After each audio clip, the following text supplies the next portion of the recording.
W here. I do a little reloading. Figure I'd bring you along. It's a caliber that you may have never even heard of, or if you'd heard of it, maybe you never saw it. And we're going to be loading up with cast bullets. And if any YouTube auditors are around, this is not the complete process. I have omitted a good portion of the prep work that is required to do this. So this is only one aspect of the process, not everything. So you're not going to learn how to do the whole deal watching this video. Okay, we have some powder out on the table. Old school, been around a long time. Cardboard tube of a 4-pound jug of Unique. We've got old school Lee scooper. We've got a new little portable scale. And we got some cast bullets that I made up. These are a 40 grain Lyman gas check bullet, powder coated. We'll show you all those. And I got, what we got there? 17 cases, all ready to go, ready to seat bullets in. So I wanted to show a couple of things. I have a couple of forums that I am on pretty regular. And we had one topic coming up about Lee scoopers. And as you probably know, watching my videos, I'm not a huge Lee fan, but I'm not a hypocrite either. I really, really enjoyed a little 4-hole turret press. You've seen it in many of my videos. I think it works great. It's an awesome product. Scoopers. I can't tell you enough good things about these scoopers. Everybody should have them. There's a whole box. They come with a little chart inside that allows you to find the powder that you're going to use, and it gives you approximately what it's going to throw out of each different sized scooper. I do recommend a scale with this. I don't recommend you trust what it says, because not that it's inaccurate, but there is different ways people use these scoopers. And the guy in this thread, or one of the guys in the thread, was talking about how he hates them because they're inaccurate, and they're not inaccurate. What's inaccurate is the person operating them.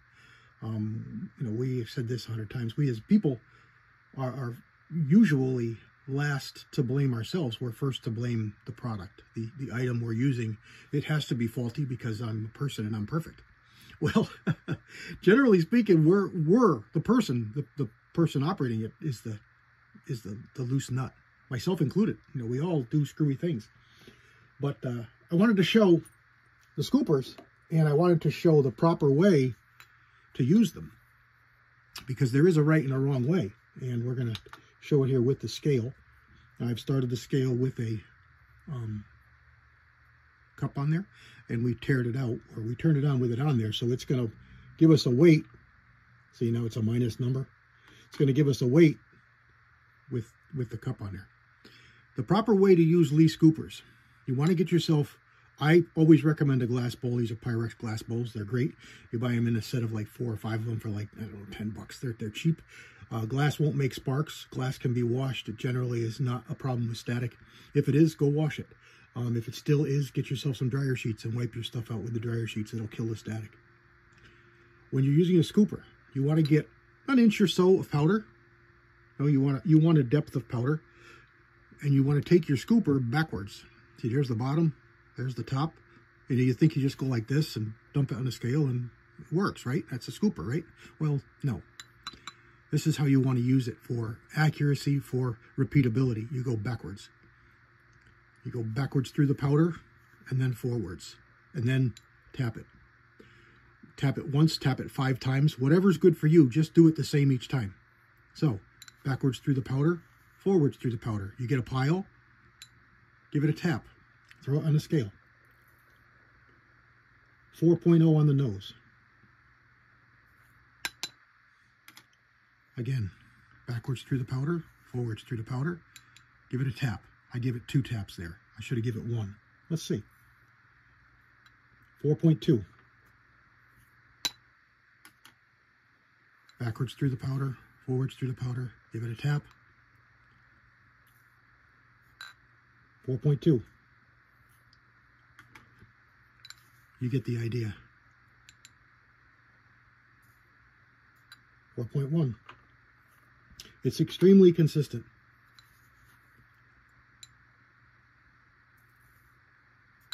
4.1. Hope you can see that. Maybe you can't. Let's zoom in here. Go over there, and you can read 4.1. So that's how you use the leaf scoopers, and they work very well. They're very, very repeatable, and it's a great product. Something that all of us should have on our loading benches. So let's tear that out to 0. Get rid of our powder. We don't need that. I'll show you the bullet. The bullet is a little bitty bugger. It's a cute little bugger. It raised right at 40 grains. It's a flat point. Gas checked. Put on the scale. 39.3.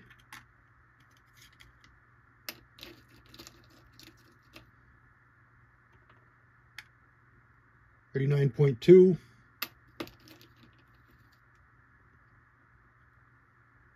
39.2.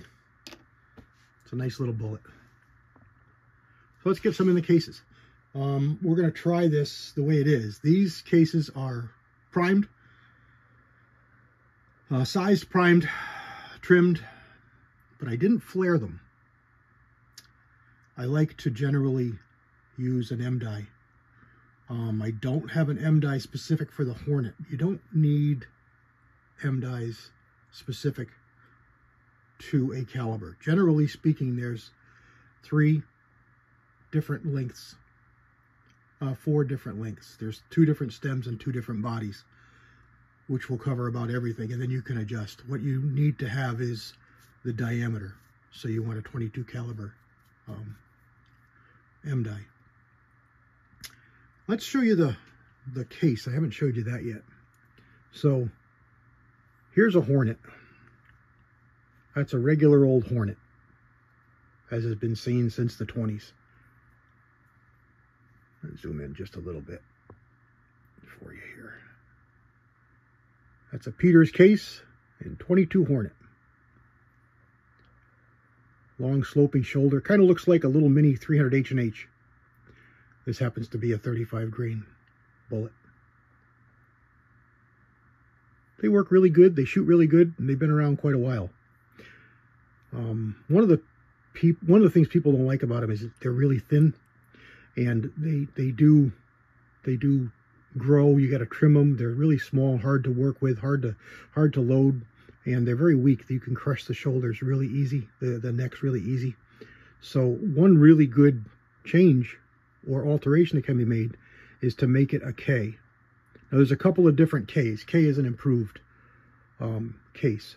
You also may know of it as a Ackley improved or an AI. It's called K because of the guy who came out with these. Is a Kilborn, I think is his name. And what it basically did was it put a sharp shoulder, and it reduced the body taper. And what that does for you, it does give you a little bit of performance, but you know, if you do any reading on this, it'll tell you don't do this to get performance. If you want performance, get another caliber. You know, step up to the B if you need a little bit, or step up to the 222, 221 Fireball, 223. You know, get more power that way. Don't hot rod this one. But you do pick up a little bit. You get maybe 150 feet per second improvement with the K case over the old case. But what you do get huge is case life. Case life, it just grows exponentially. You don't have to trim it as much. It's a little more durable for reloading. It doesn't tend to crush as easily. It just makes a world of difference that way. Plus, it's a little nicer looking case. I made these out of nickel. They are just 22 Hornet cases. And one of the nice things about most AIs, improved Ks, Ackley improved, cases, is you can still shoot the original caliber. So even though this is the new chamber, you can shoot regular old Hornets in it. Factory loaded, full power, no problem. And what you pull out is you pull out a K case. It just reforms the case to the K body chamber. So next time you load it, you get it. Dies are available. Sorry, I bumped the camera. Dies are available, and I've got a set of reddings over there in K.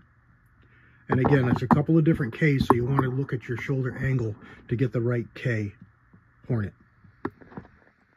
So we're going to use unique. We're going to use a 40 grain bullet. I've got them all charged. Let's put some bullets in cases. I'll put you in speedy mode. Stand by.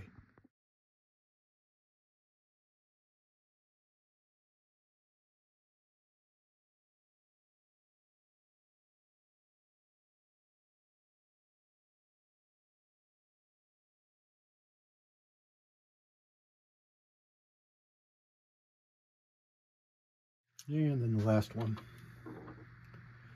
I am just breaking the edge here.